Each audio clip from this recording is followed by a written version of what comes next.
जैसा कि हमने लास्ट एपिसोड में देखा था, एंजल इज़बी से चलने को कहते हैं। इज़बी शिनवू की तरफ देखती है और फिर एंजल के पीछे पीछे चल देती है। वो चलते हुए मुड़कर शिनवू की तरफ देखती है और उसके कदम रुक जाते हैं। एंजल उसे चलने को कहते हैं और वो मना कर देती है। एंजल कहते हैं, तुम कहना क्या चाहती हो? वो अपनी ब्लैक नोट एंजल को देते हुए कहती है, आई एम सॉरी, चाहे मुझे अनहैप्पी रहना पड़े या मैं फिर दोबारा कभी एंजल ना बन पाऊँ, मैं शिनवू के साथ ही रहना चाहूँगी। एंजल तेज आवाज़ में कहते हैं, तुम्हारे इस डिसीजन की वजह से तुम एक दिन डिसअपेयर हो जाओगी। सोच लो, शायद तुम्हें पछताना भी पड़ सकता है। पर अब तक इज़बी ने फैसला कर लिया था। वो शिनवू की तरफ लौट जाती है और जैसा उसकी ग्रैंडमा ने कहा था, वो शिनवू को हिट करती है और उसे रोने को कहती है, मैं कहीं नहीं जा रही हूँ, मैं तुम्हारे साथ रहूँगी। दोनों गले लगकर खूब रोते हैं और अपने दुख को कम करने की कोशिश करते हैं। शिनवू को रात में भी ग्रैंडमा के सपने आते हैं। इज़बी भी उसका खूब ख्याल रखती है। वो छत पर खुद से ही बातें करती है और कहती है, क्या मैं अब तुम्हें कभी नहीं देख पाऊंगी? एंजल उसे पीछे से देख रहा होता है। इज़बी भी आसमान की तरफ देखकर हाथ हिलाती है। यहाँ म्यूज़िक टीचर के रिज़ाइन देने पर सर और प्रिंसिपल मैम दोनों ही काफ़ी स्ट्रेस में आ जाती हैं। प्रिंसिपल कहती हैं, हमें तब तक के लिए कोई टेम्परेरी म्यूज़िक टीचर ढूंढ लेना चाहिए। सर क्लास में आकर सभी बच्चों को म्यूज़िक टीचर के रिज़ाइन देने की बात बताते हैं और तभी उन तीनों के बारे में पूछते हैं।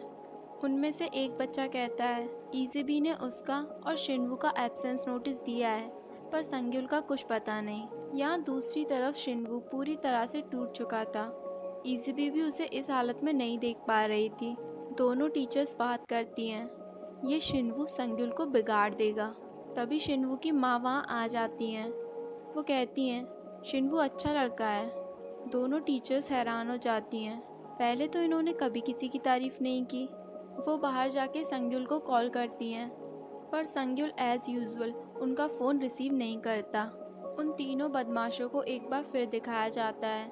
वो उसे मार रहे होते हैं, पर इस बार वो लड़का बिना डरे उन्हें कहता है, मैं सबको बता दूंगा कि इज़बी ने चोरी नहीं की थी। किसी ने ठीक ही कहा है, एक न एक दिन तो पाप का घड़ा भर ही जाता है। संग्युल रेस्टोरेंट के बाहर से इज़बी को देखता है। इज़बी उसे अंदर बुलाती है। वो उसकी हेल्प करते हुए शिनवू के बारे में पूछता है। इज़बी कहती है, वो सारा दिन सोता रहता है। सोना एक जरिया है अपनी सैडनेस को ओवरकम करने का। वैसे तुम कब जा रही हो? इज़बी उसे बताती है, मैंने डिसाइड किया है कि मैं अब नहीं जाऊंगी। वो कहती है, वैसे तुम आज स्कूल क्यों नहीं गए? संग्युल कहता है, आज मन नहीं था। इज़बी उसे डांटते हुए कहती है, कल से तुम पक्का स्कूल जाओगे। शिनवू अपने ग्रैंडमा के कमरे के बाहर खड़ा होकर कहता है, मुझे पता है आप अंदर ही हो, आप सो रही हो क्योंकि आप टायर्ड हो। एक बार, बस एक बार आप मेरे सामने आ जाओ और मैं आपको बता सकूं कि मैं आपको कितना प्यार करता हूँ। यहाँ संग्युल की माँ उसे लेकर काफ़ी वरिड थी और रास्ते में उन्हें संग्युल मिल भी जाता है। वो कहती हैं, अगर तुम टायर्ड हो तो मैं तुम्हारे फादर से बात करूँगी, तुम कुछ दिन के लिए घर पे रेस्ट कर सकते हो। पर उल्टा वो ही उन्हें सुना देता है, आप एक टीचर हो और टीचर की तरह बिहेव करो, मेरी मॉम बनने की कोई ज़रूरत नहीं है। यहाँ दूसरी तरफ इज़बी शिनवू को खाना खिलाने की कोशिश करती है, पर वो गुस्से में होता है और सारा खाना फ्लोर पर गिरा देता है। वो खाने को साफ करते हुए कहती है, जितना तुम ग्रैंडमा को मिस कर रहे हो उतना ही मैं भी करती हूँ। वो एक बार फिर एंजल की तलाश में भागती है।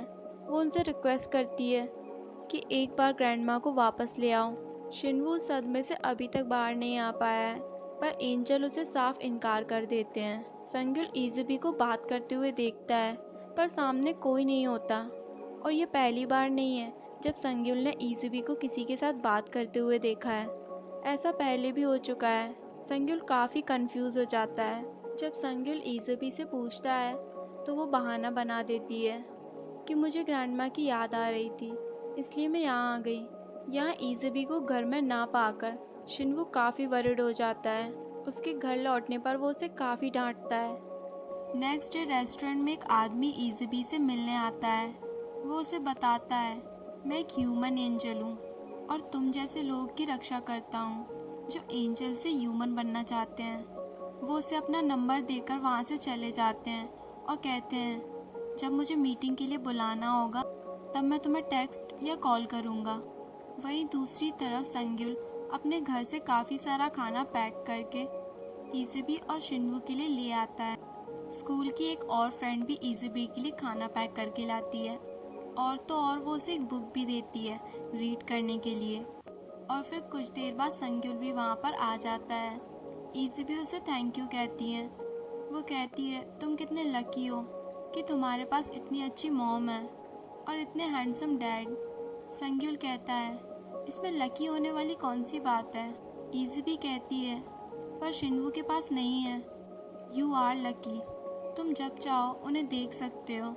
संग्युल इज़ुबी की बात पर गौर करता है और फिर दोनों किचन के काम में लग जाते हैं। संग्युल इज़ुबी को एप्रन पहनाता है। इज़ुबी को शिन्वू की याद आ जाती है। वो अनकंफर्टेबल फील करती है और एप्रन को खुद से ही बांधने लग जाती है।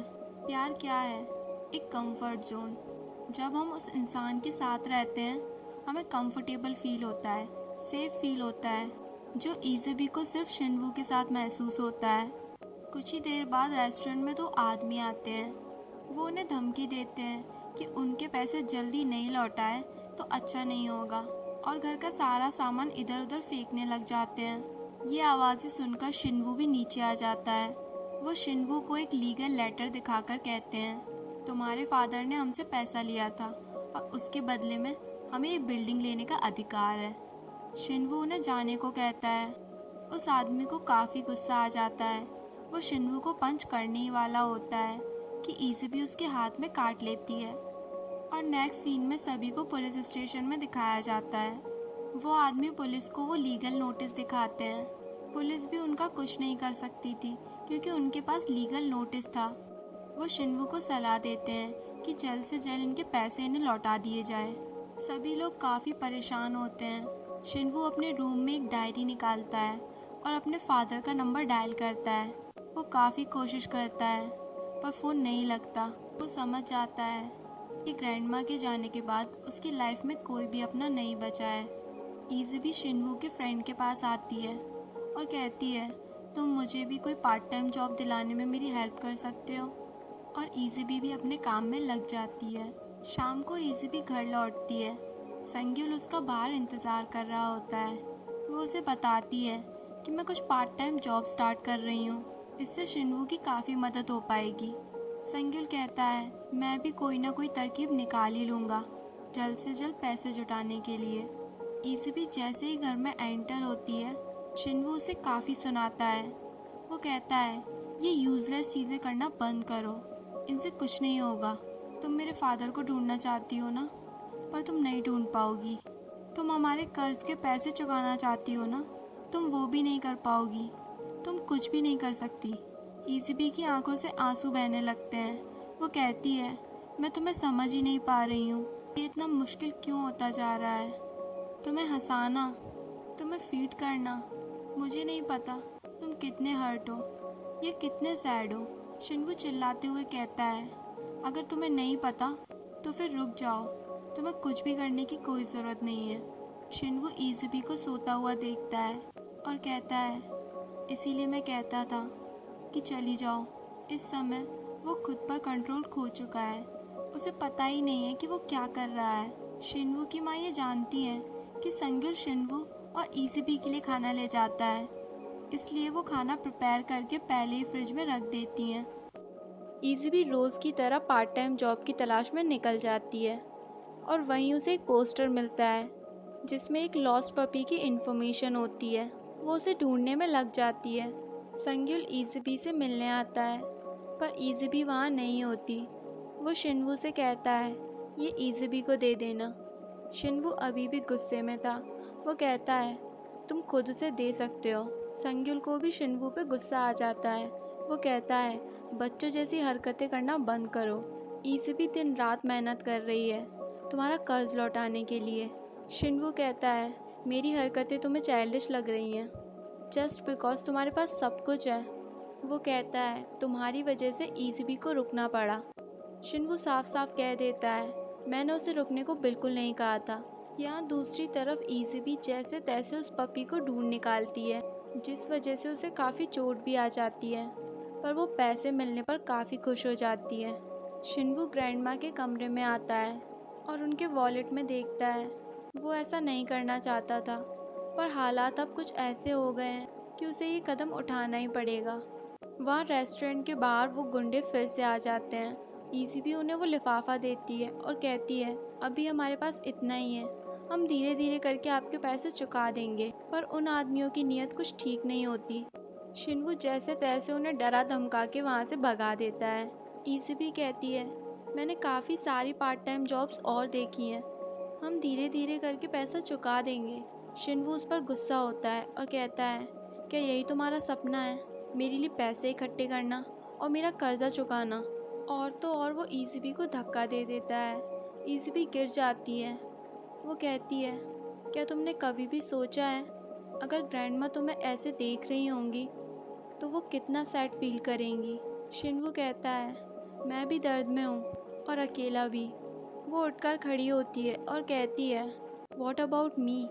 मैं नहीं चाहती थी कि तुम अकेले हो जाओ। मैंने सब कुछ पीछे छोड़ दिया, पर तुम वो शिनवू नहीं हो जिसे मैं पसंद करती थी, जिसके लिए मैंने सब कुछ छोड़ दिया। शिनवू चिल्लाकर कहता है, जस्ट लीव, चली जाओ यहाँ से, तुम जा सकती हो। वो जैसे ही ये कहकर एक कदम आगे बढ़ाता है, एक गमला उसके सर के ऊपर आ जाता है। इज़बी उसे धक्का देकर बचा लेती है और इसी के साथ हमारा ये एपिसोड यहीं पर ख़त्म हो जाता है।